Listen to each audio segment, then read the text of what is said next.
சுதந்திர இந்தியாவில் பிறந்த the first Indian president Draupadi Murmu 1958 June 20 ஒடிசாவில் இருக்க மயூர்பஞ்ச் மாவட்டம் பைதாபோசி அப்படிங்கிற சின்ன கிராமத்தில் பிறந்திருக்காங்க.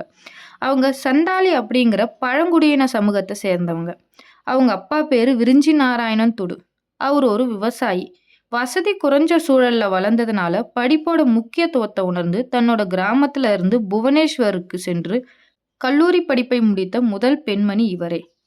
படிப்பு முடிஞ்சதும் ஒடிசா அரசோட நீர்ப்பாசன துறையில எழுத்தாளரா பணிபுரிஞ்சிருக்காங்க. அப்புறம் ராய்ரங்பூரில் ஸ்ரீ அரவிந்தோ பள்ளியில ஆசிரியரா பணிபுரிஞ்சிருக்காங்க. அதுவும் அவங்க அங்க சம்பளம் வாங்காமலே பணிபுரிஞ்சிருக்காங்க. 1997 ராய்ரங்பூரில் நகராட்சியில் வார்டு கவுன்சிலரா மக்களால் தேர்ந்தெடுக்கப்பட்டிருக்காங்க. 1997 ராய்ரங்பூர் நகராட்சியில் வார்டு கவுன்சிலராக மக்களால் தேர்ந்தெடுக்கப்பட்டிருக்காங்க. அப்புறம் 2000 மற்றும் 2004 ஆண்டில் ராய்ரங்பூர் தொகுதியிலிருந்து பிஜேபி சார்பில் சட்டமன்ற உறுப்பினராக வெற்றி பெற்றிருக்காங்க. அடுத்து ஒடிசா மாநில அமைச்சரவையில் வணிகம், போக்குவரத்து, மீன்வளத்துறை அமைச்சராக பணியாற்றியிருக்காங்க. அவங்களோட சிறப்பான பணியை பாராட்டி 2007 ஒடிசா அரசு இவருக்கு நீலகண்ட விருது வழங்கி கௌரவப்படுத்தியிருக்கு. அவங்களோட அரசியல் உயர்வுலாம் ஒரு பக்கம் இருந்தாலும் அவங்க வாழ்க்கையில் சந்தித்த சோதனை ஏராளம்.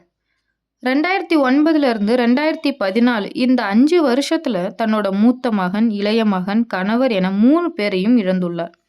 இந்த தொடர்ந்த மரணத்தால் அவங்க ரொம்ப கஷ்டத்துக்கு போயிட்டாங்க. இதிலிருந்து மீண்டு வர அவங்க ஆன்மீகத்துக்குள்ளே போயிருக்காங்க.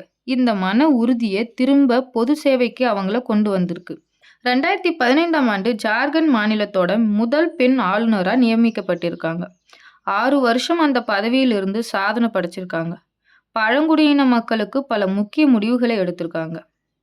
2022 தேசிய ஜனநாயக கூட்டணி சார்பில் வேட்பாளராக நிறுத்தப்பட்டு அமோக வெற்றி பெற்றிருக்காங்க. 2022 தொடங்கி இன்னைக்கு வரைக்கும் அவங்களோட பணியை சிறப்பாக செஞ்சுட்டு வராங்க. இந்தியாவோட 75 ஆண்டுகால வரலாற்றில் குடியரசுத் தலைவரான முதல் பழங்குடியின பெண்மணி இவரே. இந்தியாவில் மிக குறைந்த வயதில் குடியரசுத் தலைவரானவங்களும் இவங்க தான். தன்னோட 64 வயசில் குடியரசுத் தலைவராயிருக்காங்க. சுதந்திர இந்தியாவில் பிறந்த முதல் குடியரசுத் தலைவரும் இவர்.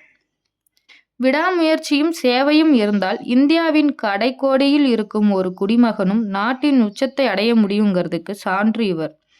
இவரது எளிமையும் மக்கள் மீதான அக்கறையும் இவரை ஒரு சிறந்த தலைவராக நிலைநிறுத்தியுள்ளது.